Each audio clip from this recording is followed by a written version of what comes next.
juga di Terengganu tahun lepas, di Terengganu tepi stadium juga.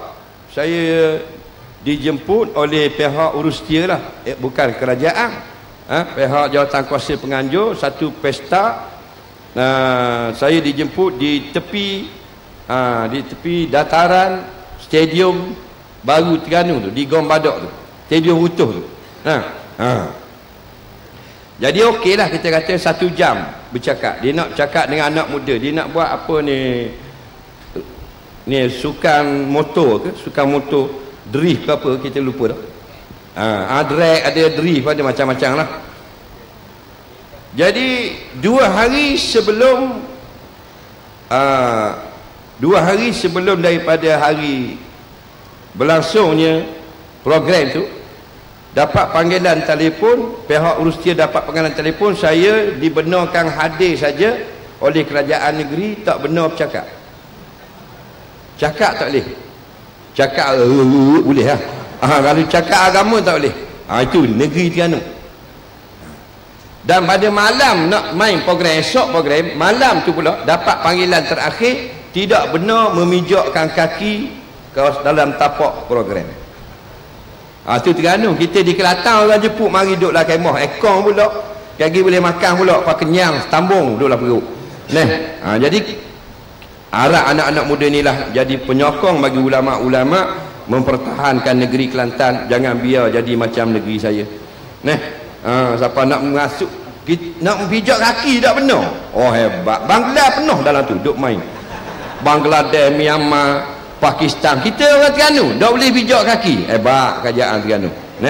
Jadi kita pakat-pakat doa biar orang Terengganu nak buka minda, tukar kerajaan, biar kerajaan yang cinta kepada akhirat, insya-Allah. Baik, sebab itulah Allah kata tujuan puasa bukan apa sangat, la'allakum tattaqun. 3 perkataan, 3 kalimah, la'alla kum dengan domeh, lepas tu tattaqun, supaya kamu jadi orang yang takut. Puasa ni nak jadi orang yang takut. Takut ke siapa? Takut ke najis? Bukan. Takut kepada Allah Subhanahu wa ta'ala. Takut ke Allah, tak kira siapa-siapa pun. Mu orang Mesir puasa jadi takut ke Allah. Mu orang Iran puasa jadi takut ke Allah. Orang mana Indonesia puasa, tujuan takut pada Allah. Malaysia puasa takut pada Allah. Jangan takut ke makhluk. Jadi kita muhasabah, adakah kita dengan puasa yang berpuluh-puluh kali takut kepada Allah? Kalau ya, maka tarbiyah Ramadan kita berjaya. Nampak? Sebab itulah askar, bila dia nak minta kerja jadi askar, komando ke apa, dia tak terus bagi senapang, dia latih dulu. Pusat latihan komando. Dia latih supaya boleh berlari lama, boleh pikul barang berat atas belakang 50 kilo, boleh terjun parachute 3,000 kaki, lepas tu 2,000 kaki, lepas tu 1,000 kaki, boleh buang dalam air daripada atas helikopter, terjun dalam laut, supaya jadi handal. Bukan ditujuan nak suruh jadi makin dogok cetong. Lepas keluar pada komando jadi Messi, keluar pada pusat latihan komando jadi bidang. Tak jadi gitu. Maka tarbiyah Ramadan yang Allah nak kita ni, biarlah lepas pada Ramadan kita menjadi tattaqun. Kita menjadi orang yang hanya takut kepada Allah, tidak takut kepada manusia. Teruskanlah perjuangan kerajaan negeri Kelantan, tegakkan benda yang benar, walaupun kita berhadapan dengan kerajaan pusat, itu adalah manusia saja. Inilah orang-orang yang memberi sokongan, yang menyebabkan tok-tok guru kita, pimpinan-pimpinan kita bersemangat untuk membawa Islam sampai kepada hujung akhir hidup kita. Jadi kita pada petang ini, macam biasalah, kita akan buka soalan-soalan. Nak soal yang lisan pun boleh, nak tulis pun boleh, terutama berkenaan dengan puasa, berkenaan dengan witir, berkenaan dengan niat, berkenaan dengan tarawih, berkait dengan tahajud, berkenaan zakat fitrah, hukum masang bunga api malam raya, hukum main merecung petang raya, hukum main bedil buluh. Jadi segala benda berkait ni, dia tak akan lari daripada hukum-hukum yang 5, hukum syarak taklifi. Mudah-mudahan anak-anak muda mengumpulkan seorang satu soalan. Kalau ada mal ni 2000 orang, 2000 soalan kita jawab. Jadi insya-Allah. Jadi sambil memikirkan soalan, kita ni tengok satu lagi ayat ya Allah sebut lepas daripada la'allakum tattaqun. Ustaz mari khabar Allah fardukan kita puasa dengan firman-Nya, ya ayyuhalladzina amanu kutiba alaikumusiyam kama kutiba alal ladzina min qablikum la'allakum tattaqun. Wahai orang-orang yang beriman, Allah wajibkan ke atas kamu puasa. Kerana Allah wajibkan ke atas umat yang sebelum kamu berpuasa supaya kamu menjadi orang yang bertakwa. Kita tengok dalam kitab-kitab fiqh, kenapa semua kitab-kitab fiqh dalam bab puasa, bab siam, syarat sah puasa dia kata Islam. Padahal kenapa orang kafir pula nak masuk nak puasa? Betul tak? Dalam kitab fiqh, kitab-kitab Jawi, kitab Arab, syarat sah puasa Islam. Jadi mari persoalan pada kita, adakah orang kafir puasa juga kan? Yang ulama ni pergi bubuh syarat sah puasa Islam. Dan bukan seorang dua ulama, hampir semua ulama-ulama fiqh menyebut dalam kitab masing-masing, kitab Majmu', kitab Syarah Muhadzab, kitab Syairazi, kitab I'anah, kitab Syekh Daud, kitab Kasful Lisan ada sebut, kitab Buryah Murtasyidin ada sebut, kitab-kitab kecil pun ada sebut. Syarat sah puasa Islam. Jadi terfikir pada kita, dah orang Buddha puasa ke? Tak. Dah orang Kristian puasa tak? Tak puasa. Dah Yahudi ni puasa ke tak? Tak puasa. Dah apa ulama kita letak pula syarat sah puasa Islam? Takkan ulama tak pandai? Mesti ulama ni pandai. Sebabnya ada beberapa hadis yang Nabi sebut, umat aku di akhir zaman sebahagiannya nama saja Islam, dia sudah tidak lagi Islam. Islam dia tinggal pada IC saja. Hak ni maksudnya ulama kata, orang yang nama saja Islam, tindak tanduk dia sudah keluar daripada Islam, mereka masih berpuasa dengan sebab mereka menyangka mereka makin Islam. Contoh dalam masalah hudud. Bila ada ulama-ulama tok-tok kita nak mengatakan hukum hudud ni molek kita terapkan, kita laksanakan dalam negara kita sebagai suatu kewajipan daripada Allah, ramai mana yang kata saya tidak membenarkan hukum hudud dilaksanakan. Saya tidak akan membenarkan melihat Malaysia kita menjadi rosak binasa, menghina hukum Allah. Kalau hukum Allah dijalankan, Malaysia jadi punah. Kita tengok dalam kitab-kitab akidah, orang ini sudah kufur, sudah keluar daripada Islam, tapi mereka puasa tak sekarang? Mereka masih berpuasa. Sebab tu ulama pesan awal-awal, syarat sah puasa Islam, bukan Islam pada nama yang Nabi kata fi akhir zaman la yabqa minal Islam illa ismuh. Pada akhir zaman tidak tinggal lagi Islam, melainkan nama mereka saja Islam. La yabqa minal Quran illa rasmuh, tidak tinggal daripada Quran, melainkan tulisan saja. Hukum tak ada. Hukum orang Islam akan potong, orang Islam akan halang, orang Islam akan sekat. Tak benar laksana hukum Quran. Individu dia sendiri menentang Allah, dia sendiri mencela Rasulullah, dia sendiri menjadi halangan bagi terlaksananya undang-undang Islam dalam negara. Inilah orang-orang yang Nabi kata Islam mereka pada nama saja. Mereka masih berpuasa sekarang. Parok pada kita dia puasa. Kema dia beli 3 kilo, kita 1 kilo. Golongan yang menentang hudud 3 kilo beli kema. Betul tak? Baju raya kita tak buat lagi, dia siap dah. Bulan Rejab dia buat dah baju raya. Golongan yang tidak mau melihat Islam memerintah dalam negara. Betul tak? Hak orang gini. Ni bukan kata kafir mengkafir, tidak. Nabi pesan, yusbihu amina wa yumsi kafira. Sebahagian umat aku subuhnya beriman, petang kafir kepada Allah. Wa yumsi amina wa yusbihu kafira. Betul sungguh, petang beriman, pagi besok lawan Islam. Pagi dia sembahyang subuh, dia baca doa kunut Allahumma hdini fiman hadai. Ya Allah, tunjukkan lu jalan Islam, jalan yang benar, jalan yang kau telah tunjuk. Tengah hari dia bercakap dalam parlimen, saya tidak akan benarkan undang-undang Islam terlaksana dalam negara. Subuh dia baca gunung, terang dia sembahyang subuh, mana dia beriman. Tengah hari, petang dia sudah kafirah. Nabi kata wa yumsi amina, petang dia beriman. Petang siap buat buka puasa, makan khemar tak makan kuih. Sunnah, kurma. Nampak? Nampak? Nampaknya berbuka kamu dengan buah kurma, dia kata. Tapi pada malam dalam berita, dia tadi yang sibuk berbuka dengan kurma, malam dia kata undang-undang hudud, nampak, bercanggah dengan perlembagaan. Negara kita negara yang meletakkan perlembagaan di atas sekali.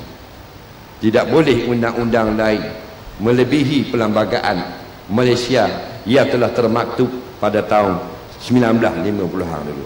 Dia juga yang sibuk buka kurma, dia sudah kufur dengan Allah. Ini kita nak jaga. Jadi mudah-mudahan kita faham benda lagu ni. Islam bukan nama je. Nama kafir tak apa. Asal tuang tu Islam. Orang kafir dia masuk Islam, Cina, wajib tak dia tukar nama dia? Tak wajib tukar. Kita duk faham wajib tukar. Tak. Orang Hindu nama Keli, nama India lah. Takkan Hindu pakai nama Eskimo. Hindu nama Tamil lah. Dia masuk Islam, dia tak wajib tukar nama Abdul Rahman Abdullah. Tak. Bukan wajib, sunat. Kita tak dengar ulama kata wajib. Ulama kata wajib jika namanya buruk. Namanya dalam Hindu, namanya dalam Kristian, namanya dalam Majusi bermakna syirik atau benda yang haram, maka wajib tukar. Kalau nama dia elok dah dalam orang Kristian, dia tak ada masalah dengan hukum, tak ada masalah. Macam dalam Kristian dulu dia orang putih nama John White. John White, White ni putih kan. John tu kalau kita awang lah. Awang nama kampung. John White, awang putih. Kalau awang putih ni salah tak pada syarak? Tak salah. Dia masuk Islam, dia boleh kekal nama John White. Mereka dia nama dalam kafir dia John Rang. John Rang ni mana awam mabuk semua. Faham lagi? Bila dia masuk Islam, dia kena buang perkataan Rang tadi. Kerana Nabi telah memberi contoh, Nabi pernah tukar nama beberapa orang sahabat yang masuk Islam, nama mereka bermakna pemuja berhala ataupun bermakna menyokong benda-benda yang haram. Jadi nak rakyat sini, tubuh badan orang tu Islam, nama tak penting mana. Ya nak Islam. Kita nak nama comel molek. Tapi orang yang sama menentang dan sebagainya. 2-3 hari lepas nak suruh buang pula hukum menggunakan wali dalam pernikahan seorang perempuan. Nampak? Dia nak jolok sesa hukum. Kita nak tegak uduk 30-40 tahun dah tak berjaya lagi. Geng-geng liberal, geng-geng sesat ni kemarin dulu dia nak batalkan hukum. Orang perempuan nak nikah kena pakai wali. Kita nak kebebasan, perempuan nak nikah dengan siapa-siapa, wali tak boleh masuk campur. Nampak? Kalau daftar atas nama Hindu lain, tapi atas nama Islam pertubuhan, tu lebih sesat daripada Dajjal ni. Nabi bimbang. Kalau Tok Cha naik atas sedik ngajar, tak bimbang mana orang tengok tak pakai dah. Tengok dengan baju kuning, kepala watak titik 3 atas raya gitu. Tak, tak Cha. Ni mari dengan piyah, mari dengan jubah, mari apa? Cerita hak Islam nak menyesatkan orang. Jadi kita ingatlah, berdoa sama-sama agar segala usaha-usaha jahat, musuh-musuh Islam nak menghancurkan umat Islam dan agama Islam di Malaysia ini tidak berjaya. Tapi bukan dengan doa saja, kita mesti bekerja. Baik, kalau siapa yang ada soalan isyak boleh bertanya sekarang.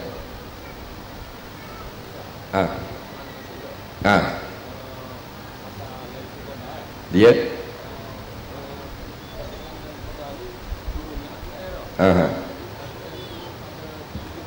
ya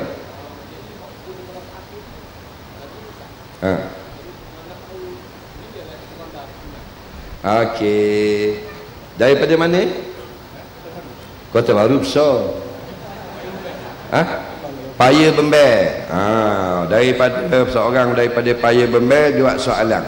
Dia kata 17 Ramadan turun Al-Quran. Dah kalau malam-malam lain tak ada Lailatul Qadar. Sebab 17 turun Quran Lailatul Qadar. Nampak tak? Nah, sejarah menceritakan turunnya Lailatul Qadar ini ialah malam turunnya Al-Quran. Turunnya Al-Quran yang pertama 17 Ramadan. Dah kalau begitu dah 20 yang ke atas ada tak Lailatul Qadar? Satu soalan yang baik. Lailatul Qadar ini memang pada malam diturunkan Al-Quran pada ketika mula-mula turun ayat. Tapi bukan makna malam Lailatul Qadar ialah malam yang turun Quran. Kalau malam yang turun Quran baru Lailatul Qadar, lepas Nabi wafat tak ada dah Lailatul Qadar. Kerana Quran tak turun dah. Faham tak ke? Sedangkan Nabi pesan kepada umat, carilah Lailatul Qadar di dalam Ramadan. Lebih-lebih lagi 20 yang akhir, menunjukkan maknanya berlaku Lailatul Qadar pada malam diturunkan Al-Quran. Dan pada bulan-bulan, pada tahun-tahun yang lain, tahun-tahun yang tidak diturunkan Al-Quran juga berlaku Lailatul Qadar. Jadi Lailatul Qadar bukan makna malam yang hanya turun Al-Quran saja, tapi Lailatul Qadar ialah satu malam yang bertepatan dengan suatu masa yang besar, yang bersejarah, turun Al-Quran pada malam Lailatul Qadar. Jadi pada bulan-bulan malam tahun-tahun lain juga berlaku Lailatul Qadar. Macam sekarang 2017 mana turun Quran? Abidah ayat Quran, tapi Lailatul Qadar tetap ada satu malam. Bukan 20 wajib ke atas, tidak. 1 sampai 30 boleh jadi belaka. Cuma dalam hadis kata 20 yang terakhir lebih kuat, lebih priority. Dia lagi tu. Lagi soalan. Daripada mana? Kampung Cerang. Nama apa? Arif. Umur berapa? 17. Ni hari ke berapa puasa? 14. Dah tinggal sehari lah. Baik. Soalan ni,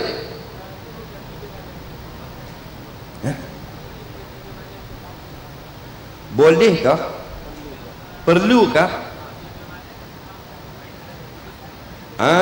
perlukah tidur malam untuk bangun tahajud? Lain kali soalan dia begini, kalau nak tahajud adakah kena tidur dulu? Dia kata okey. Berlakulah perselisihan di kalangan ulama-ulama ahli sunnah wal jamaah. Kebanyakan mereka mensyaratkan tidur sedikit.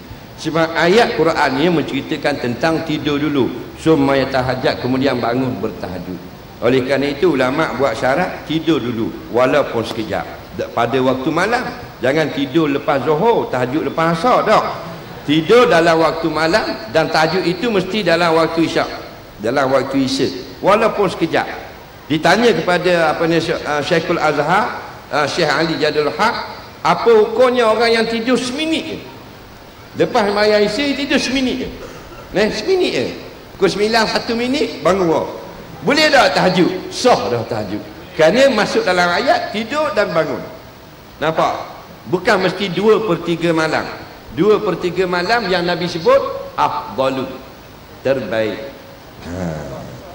Ada lagi soalan lisan? Ya. Nama apa? Muhammad. Umur berapa? 18. Cek. Dari kampung mana? Kampung Kijang. Kijang. Kijang. Okey, ni kali ke berapa mari ke Madinah Ramadan? Kerajaan buat ni. Kali ke-6. Mari semua lah. Daripada umur 12 mari.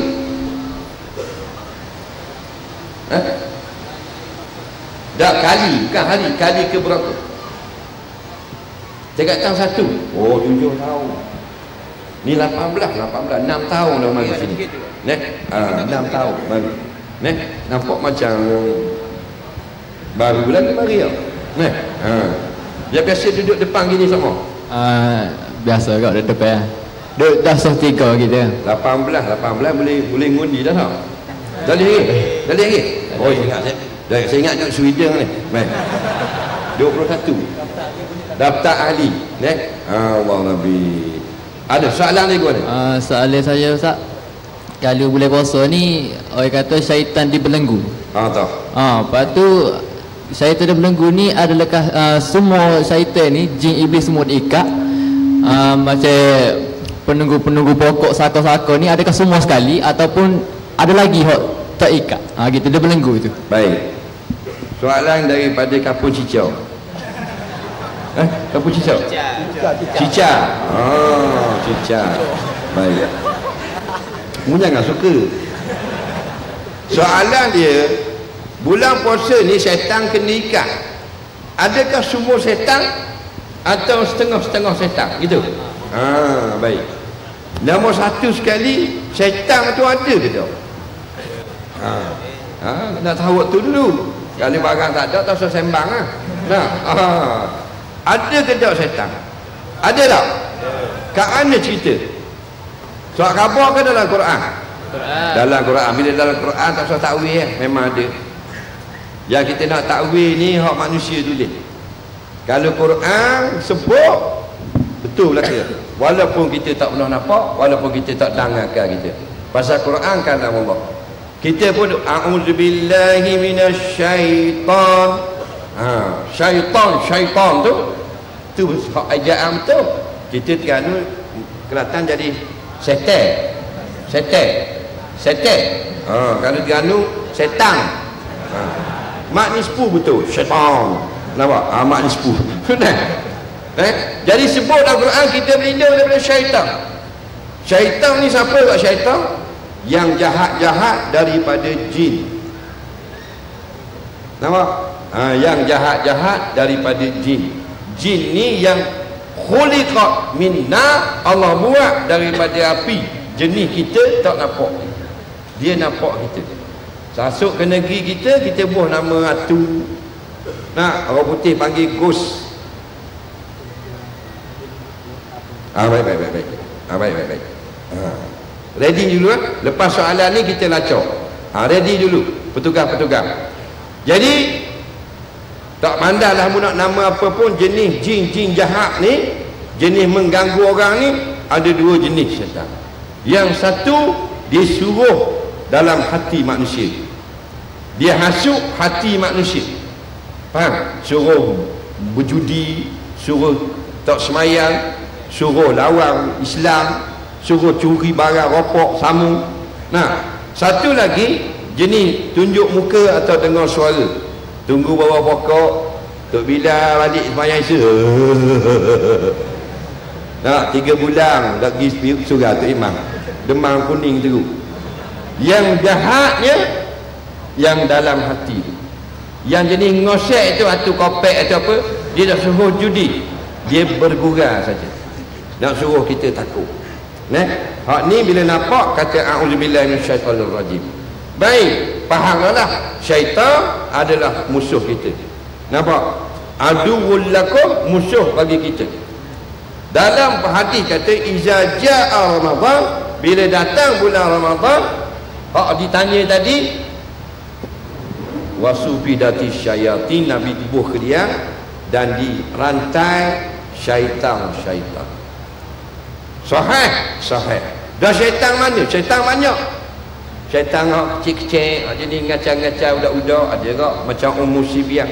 Nabi kata dia ngacau budak-budak. Mak tidak kacau.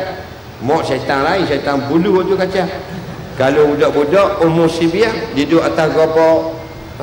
Jadi kita kata, hei Ummu Sibiah, keluar dari rumah aku. Jangan kacau anak aku. Dia keluar. Dan Nabi pesan, jangan buka pintu tikar masa dekat nak garik.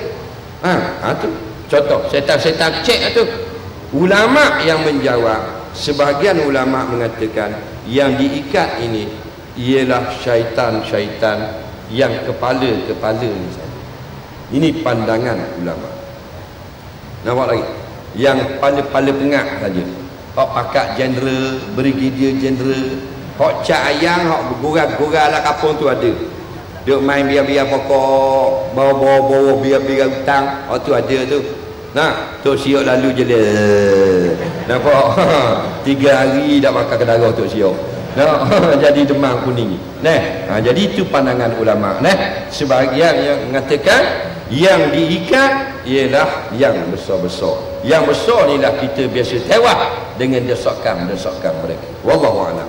Jadi kita lancarkan kutipan derma yang akan dikutip oleh petugas-petugas sumbangan tuan-tuan dan puan pada hari ini akan kita gunakan untuk kebajikan-kebajikan yang telah kita programkan.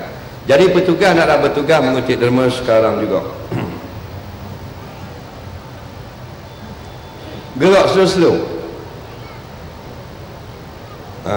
Jangan laju-laju, jangan cepat nak habis.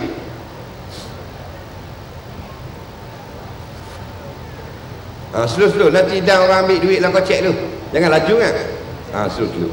Muka tu senyum sikit. Baru orang beri RM10. Pelan-pelan kutip pelan-pelan. Jangan pijak telefon orang semi mata orang. Yang tak mau bagi buat-buat tidur. Takbir kuat sangat.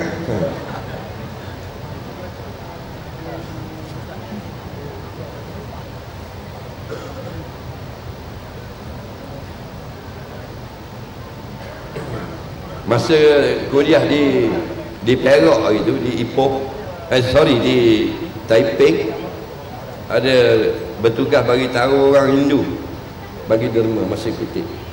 Orang Hindu lah ada tanda tadai ni dengan seluar pendek ni. Dia bagi duit RM50.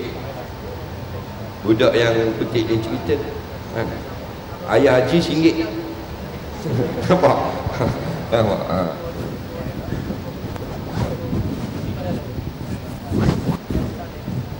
Allah Rabbi. Jangan bimbang, ini derma saja. Derma sunat, bukan wajib. Tak bagi tak berdosa pun. Cuma kita ni man tatawwa khaira fa huwa khairul lah. Siapa yang nak buat sunat, banyak-banyak buatlah. Itu yang terbaik bagi kita.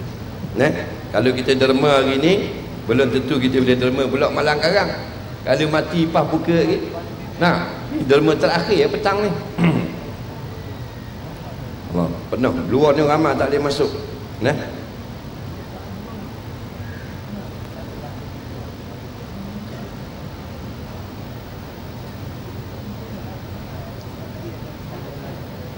Teruskan kutip. Kalau kita bagi dah, dia lalu lagi sekali, kita bagi pula. Baru 2 ya.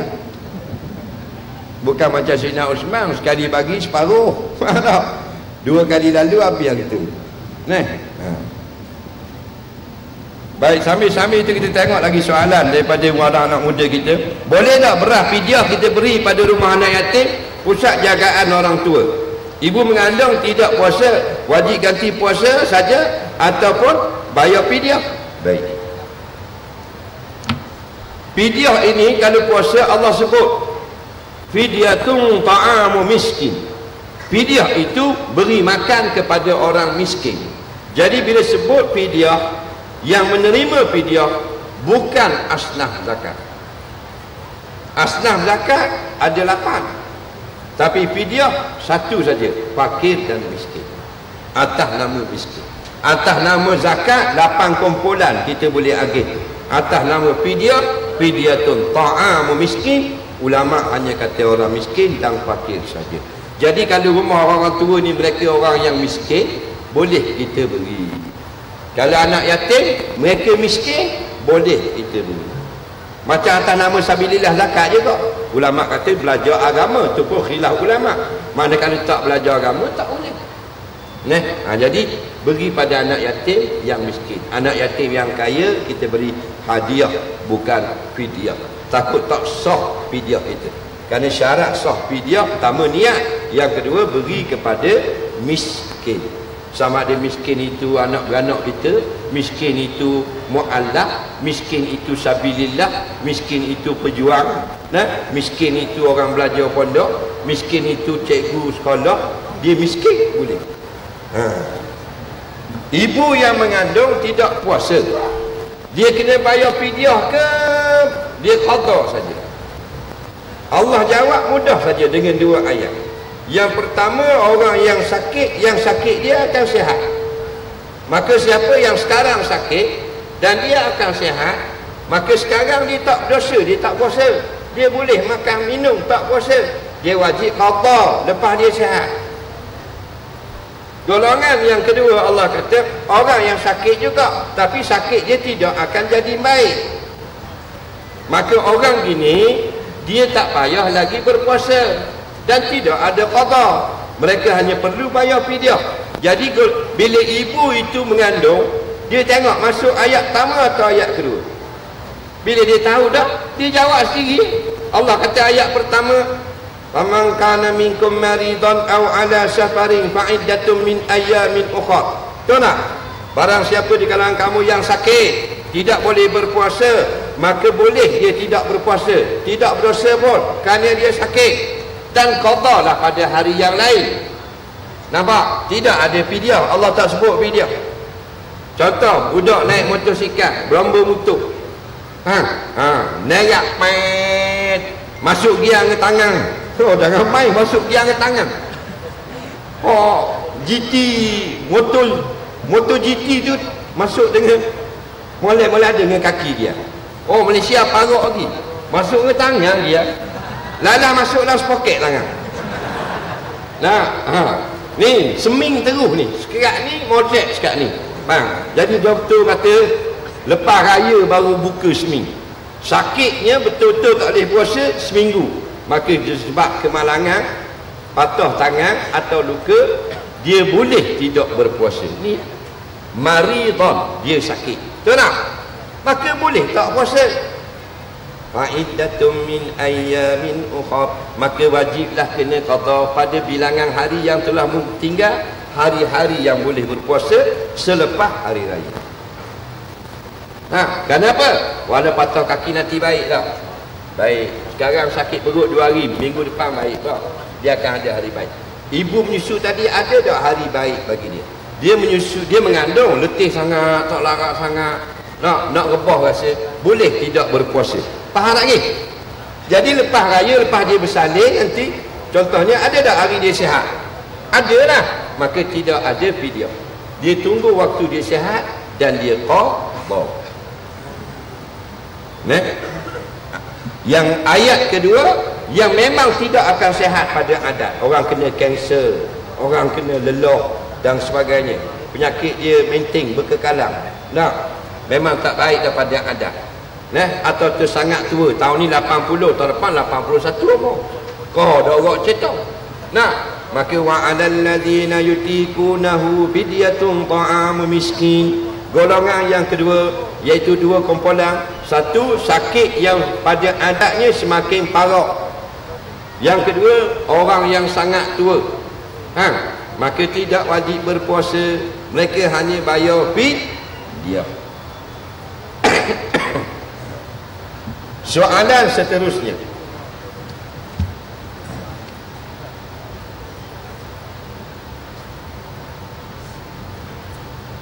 sekarang banyak ustaz-ustaz WhatsApp dan iPad forward nasihat agama hadis. Yang masalahnya akhir nota dia kata sila forward atau sila share. Perlukah kita semak dulu kesahihan kenyataan atau hadis yang diberikan itu sebelum terus forward, atau kita simpan untuk pengetahuan kita saja? Bagus soalan. Sekarang satu nikmat besar, iaitulah kemudahan internet. Betul tak? Perhubungan. Dulu payahnya kita nak cari kawan. Tahun 80-an itu, ingat tak pakai surat? Telefon ada dah. Tapi kalau nak atur berita, nak banyak nak tulis, guna surat. Nampak? Ni tarik WhatsApp apa lalu. Mu nak atur di Amerika siapa? Nah, tu nikmat Allah, gunakan sebaiknya. Kita tahun 80-an tu telefon ada dah. Rumah kita ni di Kapul Ladang tu, rumah yang terawal ada telefon. Tak, rumah saya. Saya tanya mak saya boleh tahun berapa? Tahun 56 ada telefon. Tahun 50-an ada telefon. Rumah saya ada telefon dah. Saya duduk tu tahun 80-an. 50-an tu saya tak ada lagi, zaman mak saya anak dari bertelefon dah. Jadi rumah kita ni orang kampung mari guna telefon. Nak tepang khabar ni, tepang khabar, nak khabar waris duduk jeli, ada telefon. Nak gitu luar jalan jauh. Susah tu. Halo letak.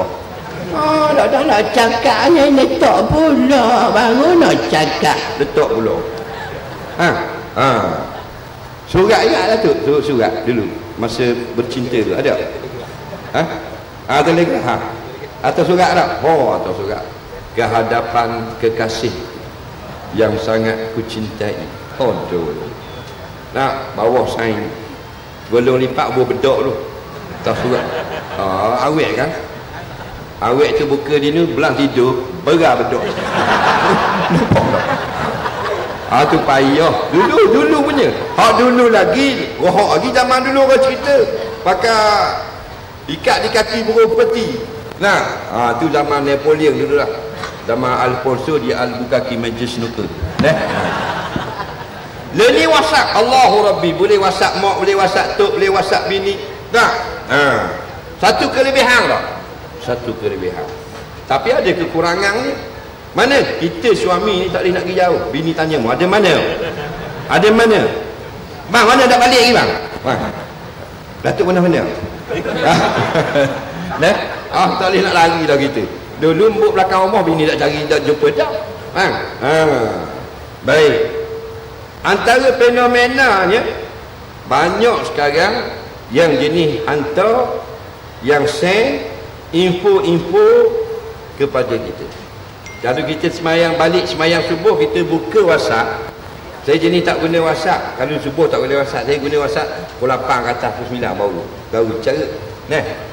Banyak dah dalam grup saya WhatsApp 68 grup ada. Penuh dah ni maklumat. Waktu begini, waktu hadis ni, kisah tu. Banyak dah. Banyak. Banyak mana ribu-ribu pun dia ada 3 kumpulan. Satu, infonya semuanya betul belaka. Yang kedua, separuh betul, separuh batil. Yang ketiga, mengarut habis. Jadi hati-hati. Yang betul semua ni, kalau kita tidak ahlinya pun, kita tak tahu betul. Betul tak? Paling banyak separuh betul, separuh salah. Dia buat situ 40 sebab. Nampak? Allah tolak amalan kita. Kita baca. Kita baca 2, 5, 6 sebab betul. Ada disebut oleh ulama. Yang lain-lain tambahan. Memandai-mandai. Hukum begitu juga. Berbalik belah sekali. Jadi berhati-hati. Tolong jangan mengaji jadi guru info-info WhatsApp ini. Ni bukan guru kita. Kerana dia ada 3 boleh jadi betul, boleh jadi bercampur aduk, boleh jadi batil. Jadi kalau ada orang guru yang nak mengajar Quran di kampung kita, tapi dia tak sahih betul ke tak, orang kata boleh jadi betul, boleh jadi tipu, kita pergi belajar. Gitulah WhatsApp pun ingatlah. Comel mana pun dia depan kadang-kadang batil juga. Kadang-kadang benda yang salah, hadis rekaat, bawah ditulis riwayat Bukhari. Dalam kitab Bukhari tak ada. Berani orang tu. Ni 2-3 hari ni dibubuh sini. Mari kita katok kepala setan. Caranya begini. Panjang kan? Bawah tu UAI kata. Aku juga kena. Itu palsu. 1-2 saja faktanya betul, yang lain batil. Dia tak nama kita. Dia tak nama ustaz tu. Guna. Kenapa dia nak buah nama dia? Orang tak share. Betul tak? Dia pun nama orang yang orang nak share. Ini masalah. Jadi ni betul-betul menduga kita. Bertanyalah kepada guru. Kalau orang nak tunjuk mu mata cicing, ni kata zamrud asli nak ambil 5,000 sudahlah. Harga asal 50,000, mu aku nak jual 5,000 sudah. Jangan beli lagi. Wak pergi kat tukang. Tukang kata ni botol saya berak boh. Nampak tak? Ni botol saya berak je. Ni mesin jadi canang jadi molek. Balik awal kita beli 5,000. Baik kita beli lori saya berak 4,000 je orang nak jual. Tukar tayar boleh jalan pelan lori-lori. Ini contoh. Jadi agama lebih bahaya lagi. Banyak benda salah. Banyak hukum yang salah. Itu panduan khusyuk dalam semayang. Salah semuanya. Tapi dah kita orang baru. Kenapa jadi lagu ni? kadang-kadang kita jenis minat agama tapi kita tidak ada autoriti, kita tidak ada di kebenaran menulis benda agama, tapi kita minat, maka kita nak tulis juga. Kita yang merosakkan agama. Dalam Facebook, dalam Instagram, dia tulis panduan-panduan hukum-hukum, dia tidak layak, dia tulis juga. Dia minat agama, dia merosakkan agama. Betul tak? Yang kedua, pihak-pihak syarikat-syarikat telefon, mereka melantik konsultan untuk mengambil kesempatan dengan wakil, dengan kejadian, dengan peristiwa, dengan satu-satu program yang dalam Malaysia ini apa benda, mereka akan karang benda-benda itu untuk kita share. Faham tak? Lepas tu dia tulis share lah kepada 10 orang. Kalau musim kurma, dia cerita hak kurma, dia akan buat, ni konsultan dia. Kalau musim tarawih, dia buat kisah tarawih. Betul, ni bukan daripada ulama, orang-orang yang ambil tugas dibayar untuk buat cerita-cerita, dan mereka akan rantaikan dalam WhatsApp. Kerana bukan semua pengguna WhatsApp wifi percuma. Sebahagian daripada anak muda kita wifi-nya berbayar. Betul tak? 1 kepada 10, 10 kepada 100. 100 kali 10 menjadi 1000. Tahun 2007-2008 maklumat sampai syarikat telekom apa ni DG apa semua, dia tidur saja dia dapat setengah juta. Dia tidur malam pukul 12 dia pun tidur, owner dia tidur, dia bangun esok, dia duit keuntungan syarikat dia, budak-budak main WhatsApp semalam, setengah juta. 2016 ni 2017, 2016 1 juta satu malam masuk duit ke dia. Kita duk main WhatsApp, 1 jadi 10, 10 jadi 100. Faham lagi? Itu cerita. Jadi hati-hati. Nah, ada lagi soalan Nisa? Ya. Nama apa? Bismillahirrahmanirrahim. Nama Ashraf. Ashraf. Umur berapa tahun? 18. Oh, 18 juga. Asal orang mana? Aceh. Aceh Terengganu. Dah berapa mari sini? Belajar sini. Belajar sini. Di Aceh tak boleh belajar? Tak ada. Tak ada. Berapa ada sini? Ada di Aceh. Sini.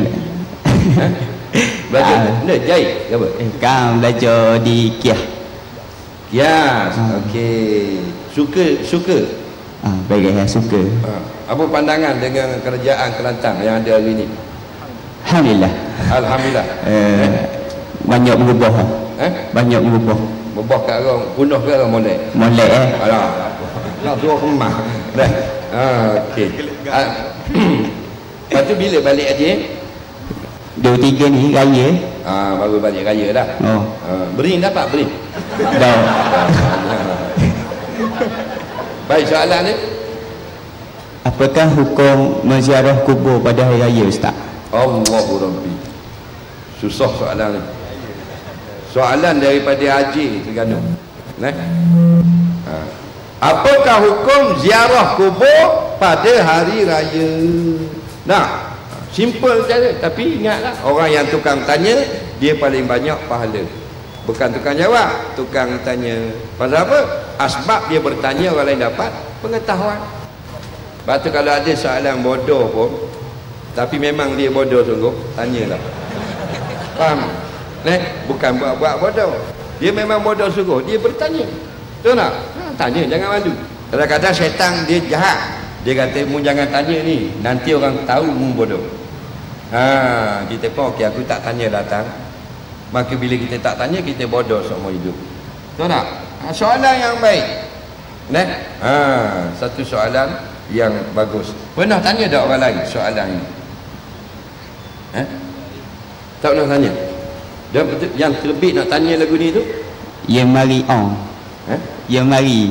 Mari gua ni. Mari nak tanya. Idea tu nak tanya soalan tu. Ya. Tak pernah dalam buku pernah baca tak? Tak lagi. Pernah tak tanya kawan-kawan? Tak agak. Dah mari daripada mana benda tu tak ada. Mesti kita tengok masalah. Gitu. Tengok di mana?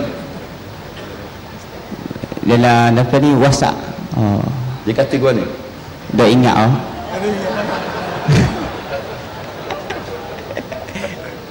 Tadi kata tak ada lagi. Faham tak soal dia? Awak faham tak soalan ni? Benda dia soal dia. Apa hukum ziarah kubur pagi hari? Mu ziarah pagi hari. Mu pergi ziarah masa mana? Hari Jumaat. Hari raya pergi tak? Sudah. Baik. Dengar baik-baik ya. Tidak ada di dalam hadis menyuruh kita ziarah pada hari demikian, hari demikian, hari demikian. Nampak? Nabi kata fazur kubura fa innaha tuzakkirul akhirah. Kamu ni ramai-ramai ziarahlah kubur kerana mengingatkan kepada akhirat kamu. Mu nak ziarah hari Jumaat, Nabi tak kata siapa ziarah hari Jumaat paling afdal, tapi mengenangkan hadis-hadis sahih hari Jumaat adalah penghulu segala hari. Maka lebih baik kalau kita ziarah kubur pada hari Jumaat. Kalau kita iktikaf hari yang lain, lebih baik kita iktikaf pada hari Jumaat kerana dia sayyidul ayam. Maka hari raya hukum ziarah kubur adalah harus. Tidak disuruh hari raya, tidak dilarang hari raya. Cuma kita nak pesan yang berlaku di tempat kita dipanggil salah faham. Dua, satu yang mengatakan memang orang nak ziarah kubur kena hari raya, itu orang awam, salah. Yang kedua, sebahagian daripada agamawan yang melarang ziarah kubur pada hari raya, juga salah. Orang awam kenapa dia salah? Kerana dia sudah kata ziarah kubur sunat hari raya.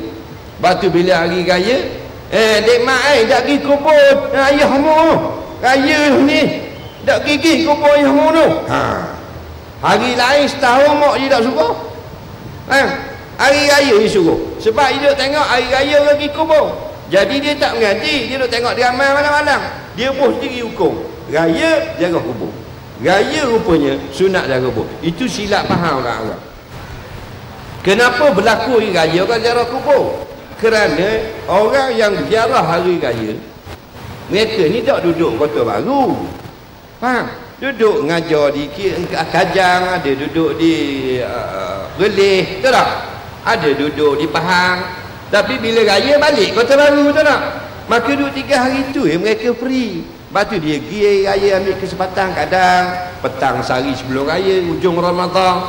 Nah, kadang pagi hari raya, kadang lagi petang. Betul dah lah, pasal dia tak duduk Kota Baru. Esok nak pergi raya pula, nak pergi jalan rumah pak tok tua pula, nak pergi rumah bini pula, jeli kuala kerek. Nah, jadi mereka akan sibuk pada raya, ambil kesempatan pergi kubur. Betul dah, pasal dia tak duduk Kota Baru. Kita hak salah hak duduk Kota Baru ni. Kubur biar bagai rumah, tunggu raya baru nak pergi. Dan kata dah abang ni hak duduk Johor dia pergi raya. Memang pasal hidup Johor. Mu dak duduk Johor, mu duduk sini. Apa tunggu hari raya? Maka pergilah ziarah kubur bila masa mu senang. Faham tak ke? Yang kedua, golong setengah agamawan, ustaz-ustaz Facebook, dia kata haram ziarah kubur hari raya kerana mengikut budaya kafir. Salah. Ulama tak kata haram. Ulama kata ziarahlah hari raya hari apa pun, jangan kita beriktikad hari raya afdal. Tidak. Faham? Jaga-jaga. Jadi hukumnya harus ziarah. Yang ada sebut dalam kitab larangan, kitab fiqh, dia kata makruh ziarah kubur pada waktu malam bagi orang yang takut. Dia takut, lepas tu pergi ziarah kubur malam, makruh. Sebab dah jadi pasal lagi. Dia nak baca doa, faham tak? Mayat tu, berah mbok. Dah nak dengar perih-perih, bewak je kata atu kopek tu. Nah, ni je betul. Tu ada sebut dalam kitab fiqh, ada sebut makruh orang yang takut hatinya ziarah kubur pada waktu malam. Ada lagi soalan? Baik.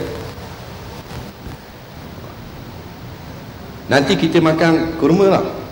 Kita buka dengan kurma, dan dengan air setegak. Lepas tu kita semayang jemaah ramai-ramai. Lepas tu makan kurma lagi ke tu? Ke makan nasi pula? 2 kali kurma balik awal. Nampak lah. Bola balik awal dah. Macam Terengganu juga. Jadi kita buka ramai-ramai makan kurma. kita mayang berjemaah, selesai belaka kita pakat makan. Comel lah teh. Nak makan sini pun boleh, nak buat balik pun boleh. Soalan seterusnya, bolehkah niat iktikaf di Madinah Ramadan? Bolehkah telan qahar ketika solat? Baik, dia ni dalam Madinah Ramadan, dalam kanopi besar kita ni, dia nak niat iktikaf, boleh atau tidak? Siapa yang nak niat iktikaf sekarang, taklid pandangan Imam Hanbali. Faham lagi? Aku ikut fiqh Imam Hanbali saja, aku iktikaf. Nampak? Kerana Allah Ta'ala. Silakan. Sebab tu dia khilaf, ini rahmat bagi kita. Dia rahmat bagi kita. Ada benda yang kita terkepit, kita boleh beri ikut pandangan lain, tapi jangan pandangan kawan-kawan, pandangan ulama yang muktabar. Dalam mazhab Syafi'i, kalau kita jadikan benda ni masjid, boleh niat iktikaf.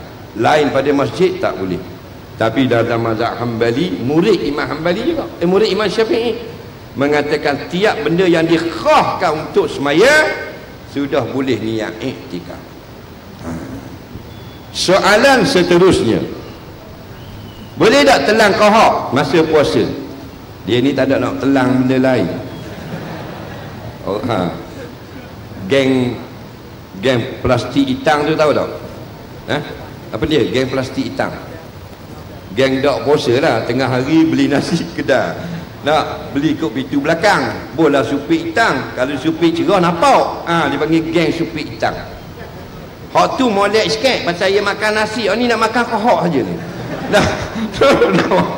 Dia nak telang qahar saja. Qahar ni kalau hak duduk dalam mulut, hak jenis air liur boleh telang. Hak dalam perut lepuk waktu bit luar, telang balik batal. Air liur gitu juga, duduk dalam mulut banyak mana pun mun telang tak batal. Mu waktu bit luar telang balik batal. Umpama air liur dia daripada pagi, berasa nak ludah dia buat dalam gelas, berasa nak ludah dia buat dalam gelas. Bila pas mayang asar boleh segelas, dia pun minum lah. Batal. Kemar mulut aku ni. Buat contoh, jangan suka mu tanya, mu suka pula. Jadi keluar pada mulut, dalam kitab fiqh kata keluar pada bibir merah ni. Ambil masuk mula batal. Jadi qahar yang di luar, jangan takkan ambil qahar atas meja jatuh atas seming telang. Hak dalam perut kita reguk waktu bik, daripada dalam kerongkong masuk dalam mulut, kena ludah. Lepas tu ingat kena ludah waktu dalam semayang, dalam bab beludah dalam semayang, hendaklah kita ludah juga ketika dalam semayang. Ni soalan dalam puasa, bukan dalam semayang. Dalam semayang kita dibenarkan ludah. Batu awak kocek kiri, ni kocek kiri, betul tak? Sebab apa dah awak kocek di kanan, sunnah Nabi. Ni beludah rupanya. Bila kita ada nasi dalam mulut tengah semayang, kadang-kadang tak, tengah makan, dah makan banyak, makan macam tengok orang makan buka puasa makan banyak, masa rokok mayang terawih tu ambil nasi kat hidung. Banyaknya makan. Jadi bila air liur ni ada kakong, ada kacang, ada apa dalam semayang, ludah. Kalau kita semayang atas pasir patah, atas rupu, semayang rumah kita, sunat ludah belah kiri atas latar. Tapi dalam masjid, dalam Madinah Ramadan, dalam tupang mayang pejabat orang-orang, haram. Tak boleh. Faham? Kena di dalam kocek kita. Ni kocek. Faham tak lagi? Ludah dalam kocek. Kalau tak ada kocek, pada lengan baju ni. Ada kacang duduk dalam mulut sikit, tak habis. Butir apa-apa, di lengan baju. Kalau qahar batu, ada tisu senang. Nak semayang, ada tisu. Ambil tisu, bola kocek. Buat gitu. Faham lagi? Bila tengah semayang, kadang-kadang dimari air liur qahar atau hinguh. Betul tak? Tak batal kita senguh, tak batal kita ludah. Ambil dengan tisu. Buat gitu. Faham lagi? Tutup gitu, masuklah kocek mula. Jangan buat orang kocek baju sebelah. Faham lagi? Nampak tak? Kocek kita lah. Kocek kita. Jadi habis mayang kat ki, buanglah tos sapah. Cepat-cepat. Tos sapah masjid. Betul tak? Buang. Jangan dah ingat pula. Siapa kat K5 panah. Balik awal. Nampak tak? Awet kata benda hijau tu. Jadi dia gitulah. Soalan seterusnya, soalan jika anak orang kafir yang meninggal sebelum akil balik, apakah haknya, syurga atau neraka? Bolehkah kita sembelih lembu yang bangun balik setelah disembelih buat kali yang pertama? Sah tak puasa perempuan yang ambil haid, niat puasa masa sahur tapi mandi wajib lepas azan subuh? Baik, 3 soalan. Orang puang ni dia niat lepas pada subuh, dia niat semalam sebelum masa sahur dan dia mandi lepas subuh dah. Sah atau tidak? Dengar baik-baik. Dia ada 2 hadas, satu hadas haid, satu hadas janabah. Hadas janabah tidak menghalang sahnya puasa. Kita semalam junub, jima' atau mimpi keluar mani. Nah, contoh anak-anak muda tak ada isteri, tak ada jima' lah. Mereka jima' dalam mimpi. Bangun tidur tengok air mani di kain kebor, habislah kain kebor. Tengok kuang suku pukul 7 oh. Sah tak puasa? Sah. Walaupun berhadas, sah. Syarat sah tadi niat sebelum subuh. Begitu juga perempuan yang dia haid berhenti sebelum subuh, bukan selepas subuh. Semalam dia tidur, dalam tidur haidnya berhenti, dia tak sedar dan dia tidak mandi. Esok waktu subuh 5.30 dia bangun pukul 6, makna 30 minit di dalam keadaan berhadas, haid sudah berhenti. Sah puasa dengan syarat sudah berniat sebelum subuh. Dan orang perempuan yang dia sedar dah semalam pukul 11 ting berhenti haid, tapi malah lah nak mandi tidur dululah, boleh niat puasa. Esok lepas subuh boleh, belum subuh pun boleh mandi, tidak merosakkan puasa. Yang merosakkan puasa sedang puasa, datang haid baru rosak puasa. Dia dah kata tengah puasa keluar mani tak batal. Tengah puasa keluar mani pukul 3 petang, mari Madinah Ramadan, tengok orang puang situ comel, nampak rebah motosikal, nampak punggung puing keluar mani awang, nampak tak? Tak batal, bukan disengajakan. Faham tak ke? Atau terlapor takut kejar di JPJ lah, rotek mampu rotek tahun 2002 nampak 15 tahun dulu mati, takutnya pak keluar mani, tidak membatalkan puasa. Soalan seterusnya, bila kita sembelih lembu dia bangun balik, bagi unjuk oleh ni, unjuk jauh dulu, boleh belaka, jangan simpan bola kain. Beri kawan kita hak ujung dulu jangan makan lagi. Sini 6, 7, 18 7, 20 7, 24 oh, dia ni 7, 19 ya ke tak? Tu macam orang putih kot sini pasing tu, jangan makan lagi. Baik, dengar baik-baik. Sembelih lembu, sembelih ayam, sembelih kambing, sembelih unta, sembelih biri, lepas sembelih bangun. Jadi boleh tak sembelih sekali lagi? Nampak tak? Boleh tak kita nak sembelih sekali lagi? Jawabnya, dia tak kira bangun, dia tak kira tidur. Bila dia sembelih, dia tidak mati. Maka ulama kata hendaklah diberi masa menunggu sekadar pada adat. Pada adatnya kita tunggu. Kalau lembu lain mampu dah, lembu ni tak mampu, molek-molek ada, pergi ragu upuk dah pula. Tak tekak tak ada lah, tinggal kulit atas je. Warna gitu. Boleh tak sembelih lagi? Boleh. Faham lagi? Yang tak boleh, dia sudah nazak, kita sembelih sekali lambat mati, dan tengah nazak biarkan dia mati. Kerana nazak itu alamat nak mati. Tapi lepas meleh boleh bangun, boleh jatang, boleh kejar tina, boleh kejar awet lagi, maka boleh sembelih sekali lagi. Dia bukan sengaja 2 kali, bermakna dia sedang duduk pada hayat mustakirah. Dalam kitab-kitab besar ada, kitab-kitab fatwa pun ada. Syekh Atiyah Saqar sebut dalam kitab Ahsanil Kalam, Dia ni Rais Lujnah Fatwa Universiti Al-Azhar yang lepas. Baru 8 tahun 7 tahun meninggalkan kita. Dia kata yang tak boleh kita sengaja sembelih, kemudian bagi dia sakit dan panggil sembelih sekali lagi, maka itu tidak dibenarkan. Tapi kalau kita sembelih, contohnya sembelih tak mati. Tak mati, maka boleh sembelih sekali lagi kerana membazirkan harta itu dilarang syarak. Tujuan nak suruh mati. Sebab tu kalau kita sembelih putus kepala, boleh makan. Kita sembelih dah ni kurban, putus dah ni halkau dengan mereh, tapi gagak, maka putuskan kepalanya. Putus kepala, halal makan. Tidak ada ulama kata haram. Ada setengah ulama pekoh saja kata makruh sembelih putus kepala. Kerana nampak rare nampak rare, nampak macam agak ekstrim sangat. Tapi tidak mengharamkan. Tapi kalau putus kepala dah hidup dah lembu. Kalau meleh putus kepala dah, lepas tu balik kat kandang dia, jangan makan iblis tu. Nampak dah main putus kepala boleh balik kandang lagi. Soalan seterusnya,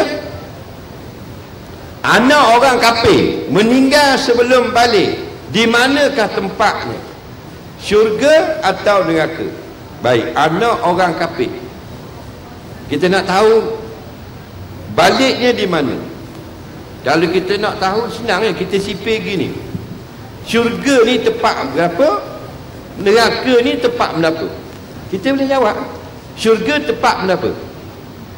Tempat Allah beri kebaikan, kesenangan. Dan neraka tempat Allah azab orang-orang yang jahat. Dengan keadilan Allah. Maka anak-anak orang kafir, Nabi kata anak kafir tidak kafir. Yang kafir bapak dia, lepas tu dia panggil anak kafir. Mudhah dengan mudhah pun ilaih. Mudhah tidak kafir, mudhah pun ilaih. Kalau mengaji Arab situ kufur. Kita pergi kedai Cina, ayah dia ada lah kedai, duk minum arak lah kedai kan, contohnya duk minum bir ke apa, duk nyembah tepekong ke dalam kedai. Anak dia duk main luar kedai sepepak. Anak dia mau darjah 1 balik sekolah. Kita tak boleh panggil hei kafir, tak boleh. Ulama kata haram. Boleh panggil hei anak kafir, boleh. Hei anak kepada si kafir. Anak tidak kafir, dalam tu kafir. Kena faham baik-baik. Sebab tu Nabi kata kullu mauludin yuladu alal fitrah. Setiap baby, kullu sini jami'. Ada kullu dengan mana ba'diyah, tapi kullu sini jami'ah, makna semua. Semua anak yang lahir adalah Islam. Fitrah itu makna Islam. Kita ni agama fitrah, agama bersih, agama suci, iaitu Muslim. Maka semua anak yang dilahirkan, anak Yahudi, anak Kristian, anak Buddha, anak Tiongkok, anak apa lagi, komunis, free thinker, faham? Semua ni adalah tidak ada dosa, bersih belaka. Maka bila mereka tidak ada dosa, belum lagi taklif syarak, lalu mati, kita sudah terjawab di mana Allah nak hantar dia. Kerana Allah ni kita pun tanya hati kita, Allah maha adil atau maha zalim? Maha adil, maka terjawablah tempatnya syurga. Kata orang gila, syurga tempat ni. Orang gila, kita senang duduk dengan bini dengan anak rumah comel, dia tidur lah atas apa, kita beri baju molek-molek tak boleh, dia nak koyak-koyak. Kita beri nasi comel-comel, dia nak minum air basi-basi dah. Kita bajak tidur tempat-tempat molek, jangan tidur beralokang juga. Allah buatnya fikirannya jadi lagu tu. Allah ni maha adil, bayarannya syurga. Lepas tu dia tengok kita, dia suka. Kita kata gila. Dia suka ke kita sebab apa? Pasal kita kena soal kubur. Faham? Dia tak kena soal. Nampak? Jadi untung balik dia lah pula. Jadi anak orang kafir tidak kafir. Cuma ulama kata tidak mengapa ditanam anak orang kafir di kubur kafir-kafir mengikut ibu bapa mereka. Kan dalam kubur tak kira tempat. Kubur comel lagu mana pun tak semayang, kita kata. Faham lagi? Tak ada kubur telang di rimah, tu imam telang rimah. Balik daripada semayang, 2 orang dengan tu pilih, tu rimah sambung tu imam.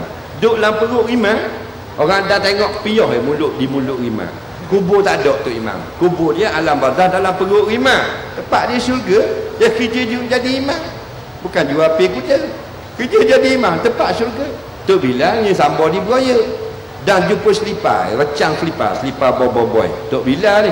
Nah, mana? Tak ada kubur, duduk dalam perut.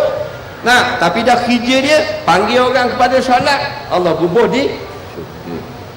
Nah, tapi Abu Jahal kubur di mana? Kota Baru ke Mekah? Kubur Mekah. Dalam Quran cerita kena azab, dalam kubur azab dah. Nampak lagi. Orang perempuan habis haid. Ada ni. Macam dah. Ada juga soalan lisan. Jangan bimbang.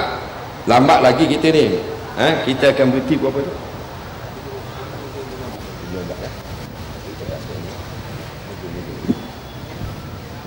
Ustaz. Nama? Muhammad Zul Hakimi. Zul Hakimi. Adik Zul umur berapa? 17. Tahun ke berapa mari? Tahun pertama? Tahun kedua. Tahun kedua. Asal kampung mana? Kampung Kok Keli, Tupak. Tupak. Orang Tupak. Oh, mari dengan benda ni? Dengan Ustaz. 20 kilo kot? Dengan motosikal. Ada lesen? Ada. Ya tau. Ada. Soalan dia? Nak tanya, ada setengah ustaz kata kalau kita bangun lewat, jika orang bel tu boleh lagi kita makan. Betul ke? Tanya sahur. Soalan daripada tempat, kita bangun lewat, orang bang dah pun boleh makan juga. Jawabnya betul. Boleh. Yang tak boleh makan orang yang berpuasa. Dia tak kata berpuasa. Dia tak sebut pun tentang puasa. Dia kata kalau kita bangun lewat, orang pang subuh dah boleh makan tak? Boleh kan? Tak ada masalah. 11 bulan kita boleh makan. Ayyam ma'dudah, yang Allah wajib sebulan ya. Okey. Nabi pesan, zaman Nabi 2 kali azan. Sebab tu kita ni satu fenomena kalau azan 2 kali. Jadi masalah pula. Tapi asalnya sunnahnya begitu. Kalau bulan puasa, Umi Maktum, bila Nabi yang buta, dia bang pukul 4 pagi. Pukul 4 pagi, 4:30 pagi. Dia kata kalau bila nak ni bang, mu makan. Ni bila pula ni Ummu Maktum. Tapi kalau bila Ibn Rabah bang, mu berhenti makan. Nampak? Kerana itu masuk subuh. Faham lagi? Jadi, apakah makna puasa? Puasa ini artinya al-imsak anil muftiri min tulu'il fajar ila ghurubi syamsi. Menahan dari makan minum dari masuk waktu subuh. Ada ustaz Facebook kata walaupun orang habis azan sekalipun, tapi dah kita baru bangun boleh makan lagi. Pula dah kalau kita bangun pukul 7 suku boleh makan lagi makan patuah tu. Punah. Faham lagi? Dia Nabi kata jangan berhenti makan dengan bang Ummu Maktum, berhentilah kamu makan dengan bang Bila Ibn Rabah. Maknanya masuk waktu subuh. Okey? Lagi soalan? Ada lagi? Kalau makanan tu dalam mulut dah. Dalam mulut dah. Masuk waktu dah boleh telang. Tak boleh telang. Kena ke hamil lah. Kena pergi makan ke kucing. Supaya keluar daripada khilaf. Jumhur ulama kata tak boleh telang lah.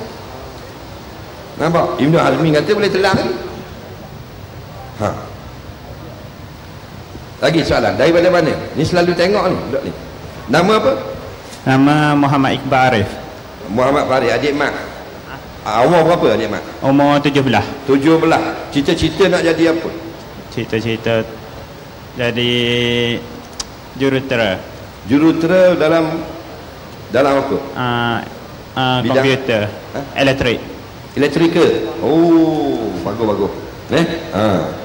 Soalan saya, sekolah mana? Sekolah SMK Ismail Petra. Ya? SMK Ismail Petra Di Pengkerian. Gabau tu komplek sekolah-sekolah Wakaf Mek Zainab. Alhamdulillah. Soalan saya, kalau misalnya orang nak belajar ngaji yang nak belajar ke YouTube boleh ke? Walaupun dia belajar seorang YouTube, dia baca pun walaupun dia salah, dia baca ke YouTube, dia ikut slow-slow. Okey. Boleh soalan dia. Baik. Terima kasih. Ambil nasi belakang jangan buka lagi. Seronok kita kat gini, kita semayang, kita makan kurma dulu, kita semayang ramai-ramai. Soalan dia, boleh tak kita belajar mengaji Quran dengan YouTube saja? Nampak? Kalau kita kata tak boleh, tak betul. Dan awak mudah tak belajar dengan YouTube? Mudah, boleh dapat menyebut. Nah, okey. Sebenarnya tidak ada sebarang ketetapan kita nak mengaji radio ke, CD ke, buku ke, kitab ke, nak pergi madrasah ke, masuk tahfiz ke, pondok ke, ngaji ngayah diri ke, faham lagi? Tidak ada sakatan. Semuanya diberi keizinan pada kita kerana nak menggalakkan kita belajar. Cuma bila kita tidak ada guru yang mendengar, itu je. Kita mendengar bacaannya, kita tiru. Okey, alhamdulillah. Bacaan kita itu siapa yang mengesahkan? Jadi bila kita belajar dengan YouTube, hukumnya boleh. Dan bila kita dah boleh membaca daripada pelajaran di internet, kita lentangkan qiraah kita, bacaan kita di depan guru. Dan guru itu akan menegur jika ada salah. Okey. Jadi boleh belajar dengan guru, dengan YouTube, dengan internet, dengan buku, dan kita bacakan depan guru yang akan menegur pula. Okey. Lagi soalan. Ini tanya dah dia. Belum lagi? Belum tanya. Belum. Ambil. Ustaz, waktu takbiratul ihram kita kena niat masa tu deh. Maknanya kalau tak niat masa tu tak sah maya tu. Dan syarat sah niat. Dia niat itu rukun semayang. Syarat niat, di manakah tempat berniat itu? Ulama 4 mazhab terbagi 2. Nampak? Imam Syafi'i dan ulama-ulama fiqh Syafi'i dan Imam Maliki mengatakan di dalam takbir.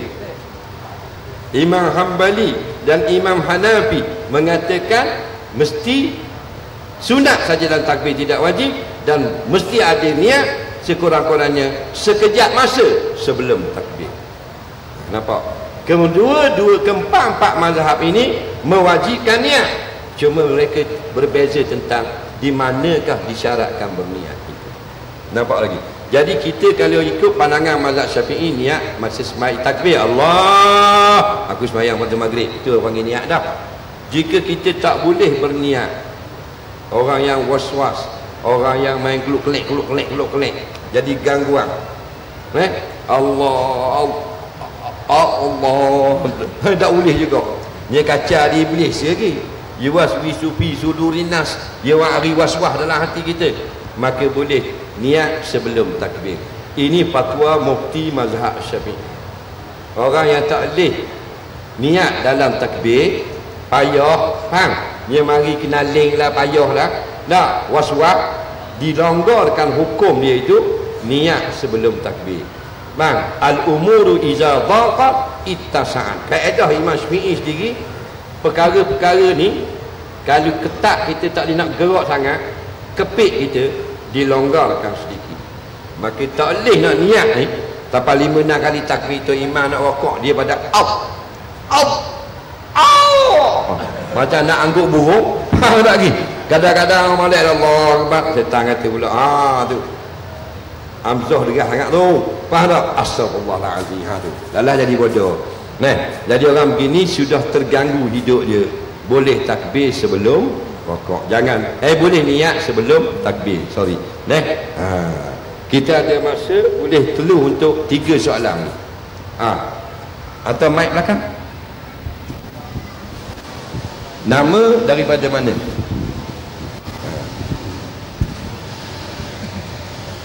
Dah buka dah. Bismillahirrahmanirrahim. Nama saya Muhammad Fahim. Muhammad Fahim. Fahim. Oh, comel nama. Dari Terengganu.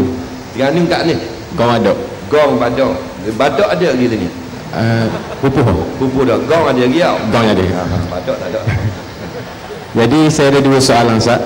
Soalan pertama, adakah kesalahan maksiat yang kita buat semasa dosa akan dibalas seperti pahala di bulan puasa? Seperti mana kita tahu pahala digandakan. Tahu dah. Soalan kedua, adakah malam Lailatul Qadar hanya di bulan Ramadan sahaja? Baik. Ambil balik mic kalau ada di rumah. Baik. Soalan daripada Terengganu Gawang Badak. Muhammad Fahim. Adakah berlaku Lailatul Qadar bulan Ramadan saja? Jawabnya ya. Lailatul Qadar hanya berlaku dalam Ramadan 1 sampai 30. Cuma banyak berlaku pada malam ganjil 20 ke atas. Nabi tidak ada sebut 20 ke atas saja, sebelum tak ada. Carilah Lailatul Qadar fi Ramadan. Fi Ramadan ni kulli, mana sekalian Ramadan. Banyak berlaku 20 ke atas malam ganjil. Soalan kedua tadi Pak boleh ingat dosa bulan Ramadan. Dosa, okey. Jika kita buat pahala, benda kebaikan digandakan kerana kelebihan bulan, kelebihan hari atau kelebihan hari-hari bersejarah, Allah gandakan. Dah kalau dosa Allah ganda ke tak? Betul tak soalan? Jawabnya Allah tidak ganda. Tetap satu dosa, satu je tulis. Dengan sebab Allah bersifat rahmat. Allah tak ganda. Allah ganda ialah pahala kita. Kita buat bulan lain dapat banyak ni, kita buat bulan Ramadan digandakan berlipat kali ganda sampai ke lebih 1000 bulan. Mana 1000 kali ganda. Tapi dosa tidak. Niat melakukan dosa bulan Ramadan ke bulan apa tidak ditulis. Bila kita buat dosa baru ditulis. 1 tulis 1, 2 tulis 2. Ramadan, Syawal, Zulkaidah, Sya'ban sama saja. Yang Allah gandakan benda yang tidak baik adalah Allah gandakan azab orang-orang kafir di akhirat nanti lebih daripada yang Allah azab di alam barzakh. Ada pun orang beriman, Allah sayangnya siapa kita buat dosa dia tidak ganda. Wallahu a'lam. Satu lagi soalan. Daripada mana? Ana daripada Kampung Tiong. Kampung Tirih. Kampung Tiong. Kampung Tiong. Burung Tiong. Bukan Burung Tiong, Kampung Tiong. Dah Burung Tiong ada. Dah. Nama apa? Nama ana Muhammad Fadil bin Ibrahim. Baik. Okey, soalan ana. Apakah syarat seseorang itu diwajibkan untuk mengeluarkan zakat? Zakat apa tu? Zakat harta. Zakat harta, zakat fitrah. Betul ya. Okey. Apakah syarat kita kena keluar zakat? Dia tengok zakat lah. Kalau zakat padi, kita tanam padi. Takkan syarat kena zakat padi ialah dia kena membela kambing. Itu tak kena. Bila kita tanam padi, kena zakat padi. Tak kena zakat fitrah, tak kena zakat lain lagi. Kita berniaga, kena zakat lagi. Okey, kalau kita berniaga, syarat kita kena zakat ada 2. Yang pertama, nisab. Kalau berniaga kecil-kecil tak kena. Jual bunga api 2 rak laku. Nampak tak? Ngecium bawang 3 buku, tak kena zakat tu. Dia berniaga selama setahun. Nampak? Kalau kita ada cicing sebetul, kita jual, nak bakar duit, nak sambung belajar. Saku 1000 kau, tak kena zakat. Tapi orang yang sepanjang tahun kerja berniaga batu cicing, baru kena zakat. Jenis niaga setahun. Kalau zakat fitrah, contoh, orang yang ada pada malam raya cukup lebih daripada yang cukup untuk makan malam dan siang. Awak makan malam raya RM30, okey tak makan minum malam raya? Okey. Siang raya, pagi raya sampai petang RM50, okey lagi. Jadi RM80. Awak ada RM80 dan lebih pada malam raya. Sama ada tu dalam bank, dalam kocek, bawah tika, lebih pada 80, awak kena zakat fitrah. Faham? Tiba-tiba awak malam raya ada 80 je. Cek-cek tengok 80 bering tak boleh. Faham tak lagi? Jadi 80 untuk makan 30 malam raya, 50 makan siang esok. Tidak wajib zakat fitrah. Itu contoh. Ada lagi soalan? Belakang-belakang. Dosa malu. Ni bagi ni. Bagi ni. Nama dari kampung mana? Allah lebih. Assalamualaikum Ustaz. Waalaikumsalam. Saya nama Muhammad Syafil Azmin Muhammad Nusaidi. Saya dari Macang. Macang? Macang ke Maceh? Maceh. Maceh. Kelantan Maceh. Mana panggil Macang? Okey. Soalan saya, okey. Lailatul Qadar ni dalam bulan puasa 1 malam ya kan? Jadi adakah serentak dengan malam dia tu dengan negara lain? Di Kelantan Ustaz, contoh di Kelantan malam dia macam ni. Okey. Lepas tu negara luar Cihari. Lepas tu? Di Kelantan Ustaz malam Qadar tu. Bagus soalan ni. Dia tanya malam Lailatul Qadar. Okey. Lailatul Qadar di Kelantan malam. Okey. Kalau di Amerika, di Colorado, Texas siang. Betul tak? Siang. Baru pagi. Ni baru bangun ni. Kobo baru bangun ni. Texas. Nampak tak? Jadi macam mana kalau kita malam ni pukul 9 malam, sini Lailatul Qadar, di ni Lailatul Qadar tak? Jawabnya tengok benda makna Lailah. Lailah malam. Kalau Cina Lailah mari. Lailah. Mari mana mari? Nampak tak? Kalau Arab makna malam. Jadi kalau malam Qadar berlaku tak siang? Tak, boleh jawab dah. Jadi tak berlaku siang. Jadi malam kita malam ni malam Qadar. Jadi kalau dia bila malamnya mereka. Kita subuh dah, dia baru mari isya. Betul tak? Baru nak malam. Malam bagi dia Qadar yang lain. Adakah banyak Qadar tak? Satu Qadar, satu negeri, satu Qadar. Dan banyak berlaku kerana perubahan matlak tadi berpusing. Begitu juga dengan raya. Raya kita setahun raya korban ada berapa? Satu tahun ada berapa raya korban? Satu je. Dah Mesir lain, Thailand lain, ni hari Rabu, hak ni Selasa. Dah banyak situ. Dah satu saja. Kita siang dah raya, dia malam dah raya ni. Kita ni katakan raya, sini raya dah pukul 7.30 dum orang bang, tembok berdiri. Masuk maghrib, 1 Syawal. Nah, orang di Afrika baru pukul 11 lagi. Dah raya je siang ni tak ada announcement, we are not raya this year because Malaysia raya first. They got first. Maknanya pengumuman seluruh Afrika tidak raya kerana raya sudah didulukan oleh Malaysia. Dah, mu raya.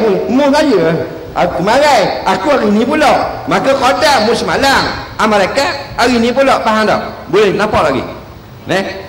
Selebihnya Allahu a'lam. Kita beri satu lagi peluang soalan terakhir. Mata duk tengok, wah ni tak berhenti lagi, lapar perut bawah. Comel lah tadi buat jalan mikrofon. Tu dia. Allah Rabbi. Seronok. Tengok muka anak muda mari kuliah seronok selalu. Muka tua pun comel juga. Saya bukan muda, saya ni dipanggil belia. Siapa tak? Mikrofon. Bangun. Awak bangun. Tu dia. Ada tak mic? Comel loteng. Baik, buka dah. Assalamualaikum warahmatullahi wabarakatuh. Waalaikumsalam. Nama saya Muhammad Zahruddin. Dari Terengganu. Terengganu juga? Mayang. Buat mana sini Dakwah kitab. Dakwah kitab. Alhamdulillah. Baik. Soalannya? Soalan yang pertama, puasa 6 di bulan Syawal. Ya.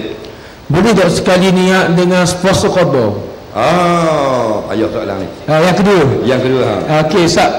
Baru-baru ni ada berlaku lah dalam 2-3 hari ni tentang isu di Qatar. Ya. Yang mana Arab Saudi telah bergabung dengan Donald Trump. Okey. Yang mana membaikotkan negara Qatar. Pandangan dari saya sikit. Nak saya ulas sikit. Baik. Boleh saya ulas sikit. Ambil balik mikrofon. Alhamdulillah. Kapur mana? Tiano? Jambu bokok. Jambu ada lagi ni? Ada. Ada lagi jambu. Tak tadi banyak jambu situ. Jambu bokok, jambu laut tu banyak. Tapi bokok tak ada dah, meninggal lagi dah. Soalan dari jambu bokok Terengganu. Boleh tak kita puasa Syawal, puasa 6 orang panggil, kita buat sekaligus dengan khabar? Soalan yang bagus. Pasal duk baloh. Ngaji tak apa baloh. Jadi kita mengaji. Kita bukan ahli fatwa, kita bukan fuqaha, bukan ustaz sebenarnya. Cuma belajar saja. Bila belajar kita tahu benda yang sama. Awak belajar benda yang sama. Kita pergi Mesir kitab yang sama, kita pergi di Sapah di mana pun Maghribi kitab yang sama je, Sahih Bukhari, Sahih Muslim dan sebagainya. Baik. Ulama berbagi dua pada masalah boleh tak kita niat sekaligus. Aku niat mengerjakan puasa qada esok hari dan puasa sunat Syawal. Baik, kalau niat begitu, aku niat mengerjakan puasa qada Ramadan esok hari serta puasa sunat Syawal kerana Allah Ta'ala. Dapat tak dua-dua puasa dalam satu kali puasa? Ulama bagi dua. Dalam kitab-kitab fiqh muqarrar al-fiqh ala mazhabil arba'ah pun gitulah. Pandangan yang pertama tidak boleh, mesti disuku-sukukan. Faham? Pandangan yang kedua dibolehkan. Ini pandangan mazhab Syafi'i, sebahagian daripada mazhab Hanafi dan sebahagian daripada fatwa dalam mazhab Hanbali. Dibolehkan. Jadi bila begitu ada perselisihan. Kedua-duanya ada sandaran yang belaka dan kedua-duanya ulama yang muktabar belaka. Bagi kita silakan.